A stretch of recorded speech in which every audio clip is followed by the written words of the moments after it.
Hello students, IIT brain में आप सभी का स्वागत। आज हम एसएस स्क्रोटो के प्रॉब्लम 1.12 पे डिस्कस करेंगे। तो एक बार आप पहले क्वेश्चन सुने। A sheet of plywood moves over a smooth horizontal surface. The velocities of point A and B are equal to v, it is given, and lie in the plane of the sheet as shown in the figure. Determine the velocity of point C. एक तीसरा point C है जिसकी velocity निकालनी है।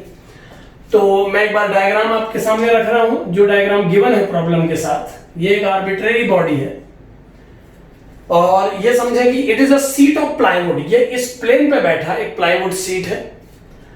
इस sheet के दो point A और B गिवन है और जिनकी वेलोसिटी एक दूसरे के पैरेलल है, यानी मैग्नीट्यूड और डायरेक्शन दोनों में सेम है। क्योंकि दोनों पार्टिकल ए और बी की वेलोसिटी सेम है, इसका मतलब इनका मैग्नीट्यूड भी सेम है और इनकी डायरेक्शन भी सेम है। एक तीसरा पार्टिकल इस शीट ऑफ प्लाईवुड में एक पॉइंट पर गिवन है C। आपको बताना है कि वेलोसिटी ऑफ पॉइंट C क्या होगी। सो कैसे कैलकुलेट करेंगे इस बात को एक बार देखें कि दो पार्टिकल, ये एक रिजिड बॉडी है जिसके बहुत सारे पार्टिकल जिसमें हैं और हमें इसके दो पार्टिकल्स की वेलोसिटी सेम गिवन है। तो एक जनरल सा केस समझे कि अगर हम A और B जिन दोनों पॉइंट की वेलोसिटी गिवन है उन दोनों पॉइंट को एक लाइन से ज्वाइन कराएं,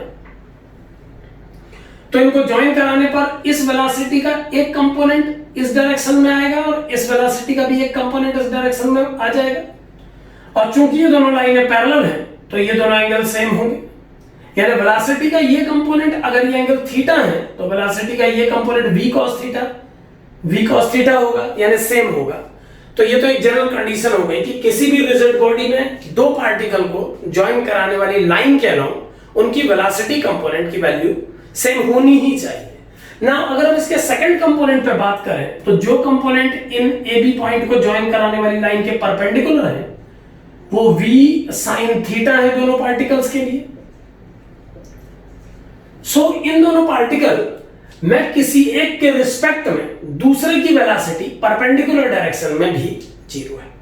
इसका मतलब ए पॉइंट के अराउंड बी और बी के अराउंड ए रोटेट नहीं कर रहे, यानी इस बॉडी का ओमेगा जो कि दोनों पार्टिकल्स की ज्वाइनिंग लाइन के परपेंडिकुलर वेलोसिटी के रिलेटिव वैल्यू से निकाला जाता है, उसकी वैल्यू जीरो आ जाएगी। यानी इस बॉडी का ओमेगा वेक्टर जीरो वेक्टर होगा। वैसे ओमेगा वेक्टर वेलोसिटी के उस कंपोनेंट से कैलकुलेट किया जाता है, ये फर्दर आगे भी याद रखें, जो दो पार्टिकल को ज्वाइन कराने वाली लाइन के परपेंडिकुलर होती है। सो ए और बी को ज्वाइन कराने वाली लाइन के परपेंडिकुलर इसकी वेलोसिटी v sin थीटा है और इसकी भी v sin थीटा। तो किसी एक पॉइंट के रिस्पेक्ट में दूसरे पॉइंट की दोनों पार्टिकल को ज्वाइन कराने वाली लाइन के परपेंडिकुलर वेलोसिटी जीरो है और यही वेलोसिटी बॉडी की ओमेगा को डिफाइन करती है। सो ओमेगा की वैल्यू जीरो आ जाएगी, यानी बॉडी रोटेट नहीं कर रही है। और अगर बॉडी रोटेट नहीं कर रही है इट मींस कि ये बॉडी ट्रांसलेशनल मोशन कर रही है और चूंकि ये एक रिजिड बॉडी है, ट्रांसलेशन मोशन कर रही है, तो इसके इन दोनों पार्टिकल्स की वेलोसिटी के अलावा इसमें जितने भी पार्टिकल होंगे, मैं केवल C की बात नहीं कर रहा हूं, अगर इस बॉडी में D, E, F या और भी कई पार्टिकल होते तो उन सब की वेलोसिटी भी सेम डायरेक्शन में v ही होती। सो इस क्वेश्चन का आंसर v ही होना चाहिए कि अगर इस बॉडी के दो पार्टिकल की वेलोसिटी v है और वो एक ही डायरेक्शन में है तो इस बॉडी के जितने भी पार्टिकल इस बॉडी में अवेलेबल हैं, चाहे वो इनफाइनाइट पार्टिकल्स हो, सबकी वेलोसिटी सेम डायरेक्शन में v ही होनी चाहिए। सो इस प्रॉब्लम का जो ऑप्शन है वो v होना चाहिए। वेलोसिटी ऑफ C पॉइंट की वेलोसिटी भी v ही होनी चाहिए अगर A और B की v है। एक बात और यहां पर ध्यान रखें कि कंपोनेंट बना करके हमने इस बात को जस्टिफाई किया ताकि मैथमेटिकली भी आप ये बात समझें कि ओमेगा कैसे जीरो आया। नहीं तो केवल डेफिनेशन के बेस पर भी हम इस क्वेश्चन को कंक्लूड कर सकते थे।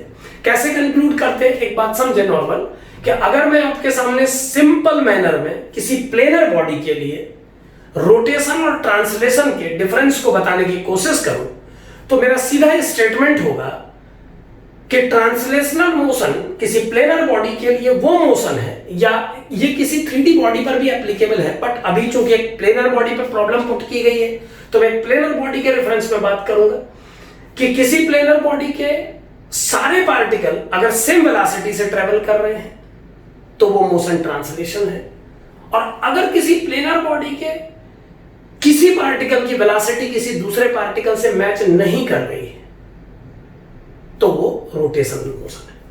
यानी सिंपल सी बात, अगर निगेटिव टर्म में बोलूं, निगेशन में बोलूं, तो और कंफर्मली समझ में आनी चाहिए कि ट्रांसलेशनल मोशन वो मोशन है जिसमें ऐसे दो पार्टिकल आप इस प्लेन पे नहीं ढूंढ सकते जिनकी वेलोसिटी डिफरेंट हो जाए, और रोटेशनल मोशन किसी प्लेनर बॉडी के लिए वो मोशन है जिसमें इस प्लेन पर आप ऐसे दो पार्टिकल नहीं ढूंढ सकते जिनकी वेलोसिटी सेम हो जाए।